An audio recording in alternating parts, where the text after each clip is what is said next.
nggak lempar kamu. Mawadaka rabbuka wa ma qala. Lalu Allah gembirakan Rasulullah Muhammad dengan kalimat walal akhiratu khairul laka minal.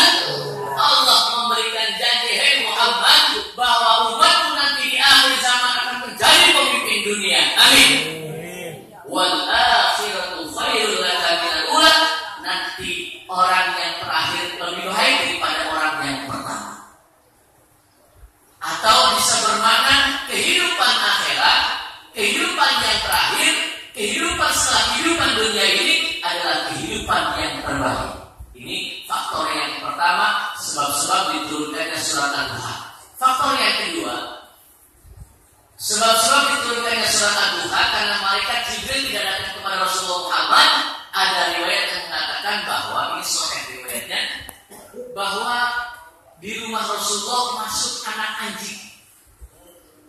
Anak anjing masuk ke dalam kolong ranjang Rasulullah, lalu mampus ke kolong ranjang. Anak anjing yang masuk ke kolong ranjang Rasulullah ini mati, sehingga malaikat Jibril nggak mau turun. Jadi kalau rumah ada anjingnya, jangan harap malaikat bakal datang. Kalau rumah miara anjing, jangan harap malaikat rahmat akan turun. Itu rumah di dalam kehidupannya penuh dengan iblis, penuh dengan setan. Tidak akan turun malaikat rahmat di mana rumah ada anjingnya. Di bawah kolong ranjang Rasulullah masuk anak anjing kecil, lalu anak anjing itu mati. Sehingga dikatakan malaikat Jibril tidak mau datang.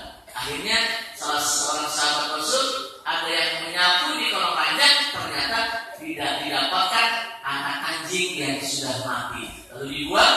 Begitu anak anjing itu dibuang, malaikat Jibril langsung datang. Kasih ayat wadduha wal laili idza saja ma wadda'aka rabbuka wa ma qala wal akhiratu khairul laka minal ula wa sawfa yu'tika rabbuka fatarda. Ini yang penting. Dalam surat Ad-Duha ada kalimat yang penting, wa sawfa yu'tika rabbuka fatarda. Ya Muhammad, jangan kau merasa ditinggalkan oleh Tuhan. Dakwahnya Rasulullah luar biasa.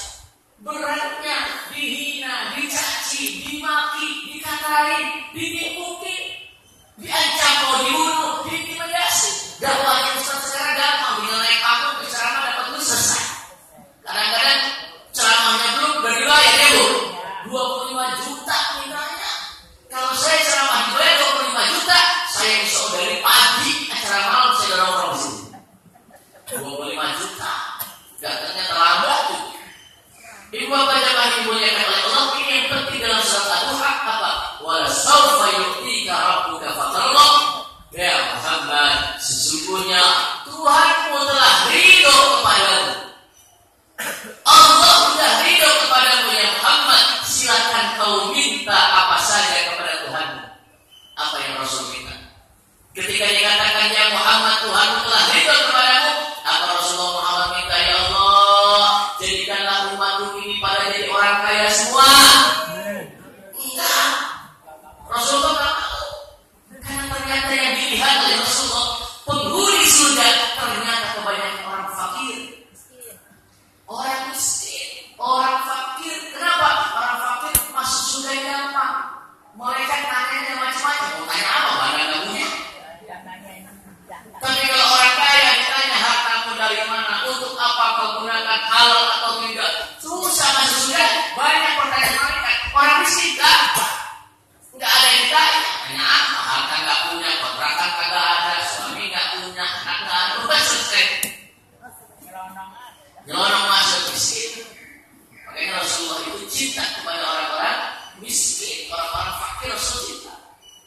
Hadirin yang dimuliakan oleh Allah Subhanahu wa taala, ini yang terpenting. Wala sawfa yu'tika rabbuka fatarda. Dalam ayat yang kelima, ini 5 ayat diturunkan langsung oleh malaikat Jibril.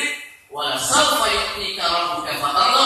Ya Muhammad, sesungguhnya Tuhanmu Allah telah ridho kepadamu. Silakan minta apa saja, pasti dikabulkan.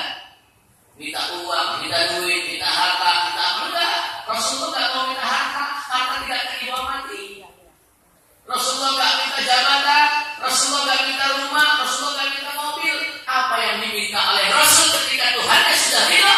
Rasul mengatakan wa min ummati, ya Allah, kalau Engkau sudah ridho kepadaku ya Allah, maka aku hanya minta satu saja ya Allah, enggak banyak-banyak, satu. Dari orang aku baru kalau dikatain mau minta apa maksud segala-galanya diminta. Ini Rasulullah hanya minta satu permintaan kepada Allah. Apa yang beliau minta? Yang dia minta, yang Rasul minta. Wawahidan ya Allah, hanya satu permintaanku, jangan sampai ada salah satu di antara umatku yang Kau masukkan ke dalam neraka. Ini jaminan umat Rasulullah, dijamin seluruhnya masuk surga. Alhamdulillah.